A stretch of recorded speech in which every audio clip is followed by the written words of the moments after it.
Sony Ericssons Xperia filmē Sony Ericssonu Xperia S. Nē, man ir S, viņam ir Acro S. Pirmais tests ūdens. Vai viņš izturēs ūdens pārbaudi?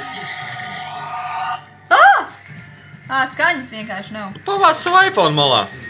Pagaid, pavāciet savus sejas malā. Skaņas nav. Pagaid, roku noskrim nofočēt. Bet strādā. Roku nost, ievāz apakaļ. Liec apakaļ ūdenī. Strādā. Nu, ieslēdz ūdeni, ieliec ūdeni. Viņš ūdenī uzreiz apklust. Nu, skaņa tā, ka nevadās. Bet redzi, filma rādās. Filma iet, kustība notiek. Nē, pagaid, man vajag redz. Tā, lai tev redz. Redz, ka tas ir ļoti. Ne, tas ir ūdenī. Metrs zem ūdens 30 minūtes. 30 minūtes iztur. Un tava roka visu izčakarēja. Un tu nāc no augšas fočē. Tu daudz riskēji, bren. Ar ko tad es riskēju? Pasties telefons tad turās. Pagaid, man tas Simpsons labāk patīk. Tev viņš pauzē uzlikās. Varbūt tā skaņa aizvarās ciet.